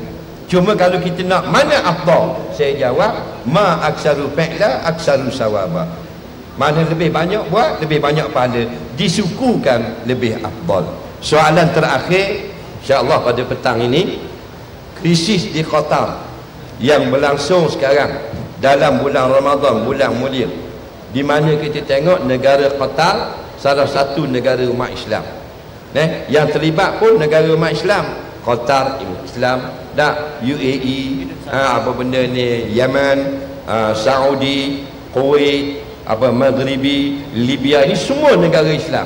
Tapi 2-3 hari ni kita tengok dalam internet surat khabar berita-berita Qatar di pulau, disekat, dihuru-harakan. Apa sebab? Saya bukan orang Qatar, tak pernah pergi Qatar, tapi benda ni benda lama. Asal dia Allah pesan lama dah. Walan tarda ankal yahudu walan nasara hatta tattabi'a millatahum. Bukan tadkhulu, tattabi'a, sudah memadai. Allah kata hatta tadkhulu hatta tattabi'a. Yahudi Nasara tidak akan duduk diam sampai negara Islam mengikut tunjuk ajar mereka. Itu jawapan dalam Quran. Kenapa Qatar di pulau, disekat, dikepung sekarang? Kerana yang berlaku bukan hari ini, lama dah. Qatar sebuah negara Islam yang memang banyak menolong pejuang-pejuang Islam, negara-negara Islam yang berkompromi, negara Islam yang berkrisis dengan negara-negara kufar. Qatar akan menyebelahi negara Islam. Dalam peristiwa Morsi menjadi presiden di Amerika, di Mesir, nombor 1 sekali ucap tahniah Qatar, dan mereka yang memberi sumbangan kepada Morsi untuk ekonomi Mesir. Qatar ialah pemimpin-pemimpin yang menyebelahi Ikhwan Muslimun Mesir. Dulu masa zaman Gulbuddin Hokmatyar, tahun 80-an, perang Afghanistan dengan Amerika, dengan Rusia, beberapa orang buruan Amerika diburu, mereka bersembunyi di Qatar, mendapat jaminan keselamatan oleh pemimpin Qatar, beri perlindungan pada mujahidin di Qatar. Nampak? Dr. Yusuf Qaradawi juga yang nak dibunuh berlindung di Qatar. Qatar banyak menganjurkan istimak program-program ulama-ulama menyedarkan tipu daya Amerika dan Israel. Patu dah musuh yang paling dibenci dalam negara-negara Islam adalah Qatar. Batulah lawatan Donald apa benda ni? Donald Duck baru ni. Donald terang, Donald Duck dah. Sehari lepas dia melawat Saudi, hari ni balik, esok sudah diisytiharkan. Nampak lagi? Untuk meranakkan Qatar ini. Jadi kita kena faham siapakah Qatar. Qatar sebuah negara Islam yang menyokong umat Islam, yang menyokong parti-parti Islam di seluruh dunia, yang menyokong perjuangan-perjuangan mujahidin di seluruh dunia untuk membebaskan daripada penjajah-penjajah barat yang Yahudi dan Nasara. Nampak? Jadi doakanlah kepada Qatar yang penuh dengan ulama-ulama yang sentiasa mereka ini bercita-cita melihat kejayaan Islam mengalahkan Israel. Musuh nombor satu dalam umat Islam ini ialah UAE itu sendiri. Kes tak ambil 1 minit ni, dan jangan tak lapor mana lagi tau. Kita nak kait kok Yaman macam-macam cerita. Yaman ni asal ni benda yang sama saja. Presiden dia Abdul Hadi menyokong Mursi, presidennya Abdul Hadi menyokong Ikhwan Muslimun. Nah, presidennya Abdul Hadi sentiasa memberi perlindungan pada pejuang-pejuang mujahidin daripada Chechnya dulu sampai kepada Afghanistan. Maka tidak senang Amerika dan Israel. Israel bos, Amerika khodam dia. Maka petugas-petugas bawah pada Amerika adalah Saudi, Kuwait, UAE dan sebagainya. Nombor satu kepala pengah UAE. UAE adalah teman rapat Israel, laknatullah. Dia orang Islam tapi dia rapat dengan Israel. Nampak? Lebih rapat daripada Jordan lagi. Jadi mereka ni mengikut pelan Amerika. Tukar Abdul Hadi, kita tak suka, Amerika tak suka, benarnya Israel tak suka kerana Abdul Hadi sokong Mursi, sokong gerakan Islam. Maka siapa-siapa yang boleh mengkucak-kacirkan Yaman, kita akan beri upah jutaan, ratusan juta dolar upah dia. Dan puak Houthi Yaman bersedia untuk jadi tukang buat kucak-kacir, lalu diberi senjata oleh Saudi daripada tangan Amerika untuk kucak-kacirkan. Dan bila kucak-kacir, presiden akan lari, rakyat jadi huru-hara, kita mengundi lain, lantik presiden baru. Presiden baru sudah disediakan oleh Saudi dan UAE dengan keizinan Amerika, iaitu boneka. Faham? Bila itu pelan A, bila dah dapat separuh Sana'a, separuh Yaman dia boleh menang, Yahudi Syiah Houthi ni, mereka nampak nak buat pelan B pula. Mereka tak pakai pelan A, pakai boneka. Kita sendiri akan jadi presiden Yaman. Houthi sendiri nak Yaman tu kerana mereka sudah menang banyak. Faham? Kerana itulah tolak pelang Amerika. Amerika balas, suruh Saudi serang Houthi. Sampai sekarang berlaku peperangan. Nampak lagi sebab dia. Jadi tak apalah, mau serang Houthi ke serang kerajaan tentera Yaman ke, dua-dua Islam belaka, boleh bunuh orang Islam, dua dalam satu. Itu kisah dia. Yang banyak memberi sumbangan untuk menyerang Yaman, UAE. Ini kepala pengak ni. Nampak? Pakai tayak, pakai serban dan nyamai dengan jumboh nampak tak? Tunjuk gambar semayang, Allah semayang. Ini kepala pengak. Dan bocor rahsia baru ni, email-email antara pemimpin UAE dengan tokoh-tokoh Freemason Israel. Nampak? Rupanya mereka berkasih sayang sangat dengan Israel. Lepas itulah sangat sakit hati. Jadi kita doakanlah kepada apa benda ni, Qatar, agar tipu daya dan usaha-usaha jahat daripada barat ini tidak berjaya. Wallahu a'lam. Mudah-mudahan kalau tidak banyak, sedikit kita dapat info yang berguna pada petang ini. Sama-samalah kita doakan agar kerajaan Kelantan kekal diperintah oleh orang-orang yang cintakan akhirat, cintakan agama. Nampak? Mudah-mudahan Allah beri kemenangan terus kepada kita. Bukan saja Kelantan, kita nak Islam memerintah Malaysia. Mudah-mudahan Allah temukan kita pada kali yang lain. Assalamualaikum warahmatullahi wabarakatuh. Takbir, takbir, takbir.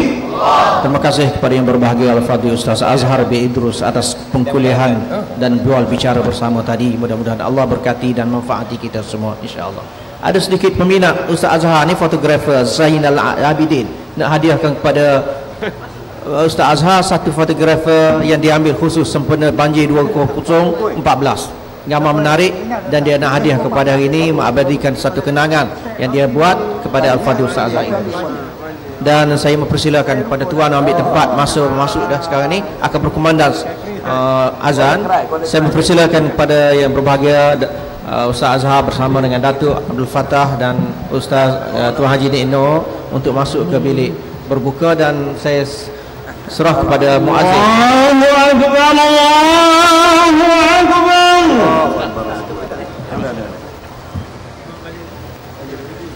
Allahu Akbar, Allahu Akbar.